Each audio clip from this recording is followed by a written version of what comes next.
Today's bike of the day is a 2008 Ducati Desmosedici RR, and it is one of my favorite motorcycles that has ever been built. Here at Iconic, we've sold several of these, but I wanted to take a special moment with this one for a bike of the day video because it has a whole bunch of great upgrades and extras that make it probably one of the best, definitely, Desmosedici packages that we've ever offered or had for sale here, and it's currently on the auction site right now. The reason that I love Desmosedici so much is not because of the power or the sound, even though both those things are amazing. It's really about what the bike represents. In a sense, this is the first time that a company offered a MotoGP bike for the street. And I know I sound like I work for Ducati's marketing department when I say that, and I know that there's obviously lots of differences between the actual GP bike and the street bike in front of you, but I think you'd be surprised as to how many similarities they really were. And it's so rare to find a company that has not just the technical ability, but also the passion and the courage or the guts to really pull off a project like this. Honda has also done something similar more recently with the RC213 VS.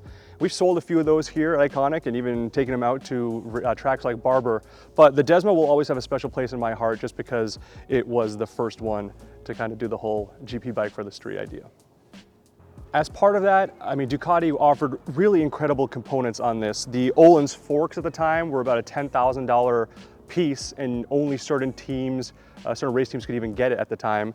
It was the first production bike to use forged magnesium wheels, the Marchesinis. Not on this bike at the moment, but I'll talk about the extras in just a sec. It was the first time Ducati had a V4 motor. It made 200 horsepower, that's what Ducati claimed, and that doesn't sound like a tremendous amount now, but again, this was 15 years ago, so it's making 200 horsepower back then, and it's making it in a motor that passes emissions regulations, noise regulations, and they offered a 3-year warranty on it. Adam and I have had the pleasure of riding 5 or 6 of these over the last couple of years, and it's a really visceral bike. It's so much fun. Obviously, it's powerful with the 200 horsepower, but it's also really raw. There's no ride modes, there's no traction control, there's not even ABS. You have to be very confident in your skills when you're riding one of these. That's riding one now. It's an experience. It's incredible by itself. Riding one back when it came out must have been absolutely mind-blowing. Thankfully for that, we have our general manager, Kento. In 2008, when this bike came out, he was the editor-in-chief of Sport Rider magazine, and he got to do a full test on this. So I thought it'd be fun to bring him in for a couple of minutes to tell us what it was like to experience one of these when it was brand new. So even though the Ducati Desmosedici came out in 2008, Sport Rider, the magazine that I was the editor of for 24 years, we conspicuously weren't invited to the US press launch that occurred, I believe, in early 2009. The reason was because the then CEO of Ducati North America was apparently angry at something that we had printed about one of the company's motorcycles previous, and he didn't call me, let me know or whatever, and then eventually we didn't get to test it until 2010 when we were doing a leader bike comparison at what was then Sears Point Raceway, but is now known as Sonoma Raceway. And luckily for us, Jeff Nash, who is he's a former AMA Pro Thunder champion. He runs a major dealership down in Texas. He was taking care of the setup of the motorcycle. And so he helped get the bike dialed in when we were riding it around, because when we first were riding it, I just said, this bike's not handling very well, it's just a complete handful. And then it turned out that one of the magazines that was testing the bike previous to us weren't aware that the front suspension, one fork leg is for compression damping, and the other fork leg, the top adjuster, is for rebound. So they thought both adjusters were for rebound, and they had both cranked down to almost maximum. That was one funny thing about that. And so then eventually, though, we got the bike dialed in, and what immediately struck me was just, first of all, how powerful the bike was, but also just how light it was. I mean, it was just an incredible bike to ride.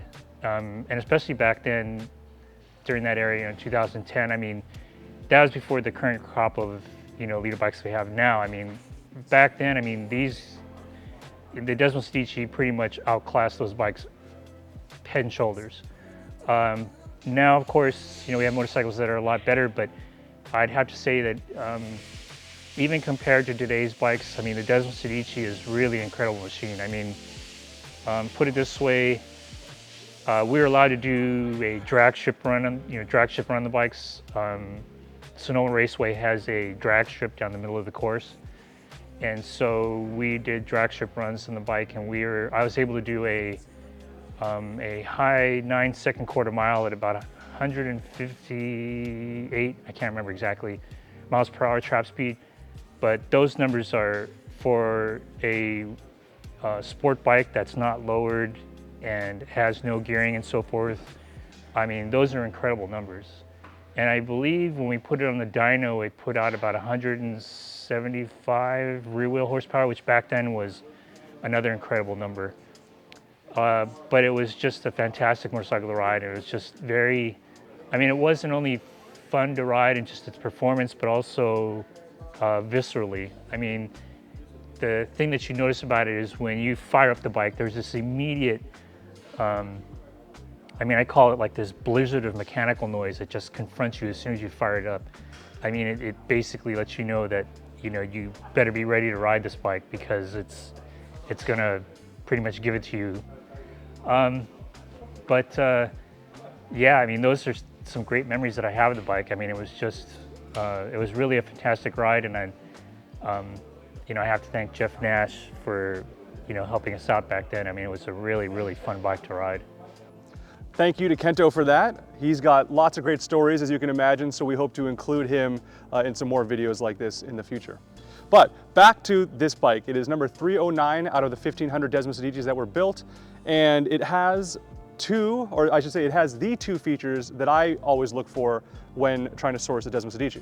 Number one, 17-inch wheels. The original wheel set on a Desmo had a 16-inch rear wheel, which, long story short, you can't find new tires for. At the time, MotoGP bikes were running 16.5-inch tires, so Ducati partnered with Bridgestone to create a special tire just for this bike, which kind of emulated the profile of the MotoGP bikes, but no other bike uses it, so Bridgestone stopped making the tires, and that means if you want to keep enjoying one of these, you have to get 17-inch wheels. So this one has them as BST carbon fiber wheels in the 17s. The second thing I look for is the special race GP7 exhaust. So Ducati made 3 versions of an exhaust for this, the stock one, a race one, and then the GP7. And the GP7 was inspired by the actual GP race bike. It's got a dual exhaust, so one down in the belly pan and one exits here under the tail. The stock and the race exhaust on the original exhaust exit up here, but for this, the GP7 kit, which was about a $10,000 option when it was new and very difficult to find today, the GP7 exhaust isn't just the pipes, it also comes with a new tail and new tail lights. It's a turn signals are deleted, and it also comes with a new belly pan to accommodate all the plumbing there. So very, very cool, and as you're about to hear when I fire this thing up, it sounds absolutely incredible. So those are the 2 things I like seeing on Desmos. This has even more extras. The forks have been redone by Mark Sutton over at Duck Shop. He always does great work. It's got carbon fiber rotors up front. It's got an open clutch cover. It's also got the original wheels. It's got an extra set of wheels, BST carbon fibers in 16.5. So then you can really pretend like you're on the MotoGP bike and have a more authentic experience. Those can be difficult to get tires for, but luckily for you, Iconic is, I believe, the only place in the United States that you can get new Pirelli 16.5-inch slicks because we always want to be able to support the sport and like older bikes like this. So it's always nice when you buy a bike and it comes with extras. It's even nicer when it's thousands of dollars of extras and it's a Desmosedici. It really comes together to become a pretty impressive package.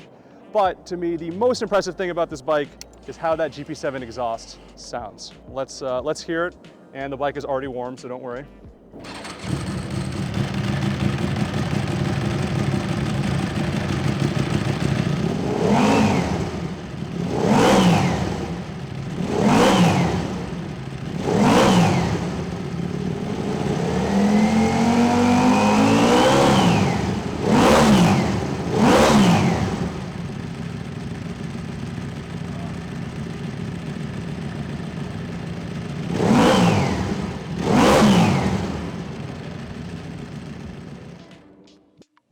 really is just a biblical noise. This bike sounds so good, whether you're in the rider's seat or whether you're on the side of the street as someone's going by you.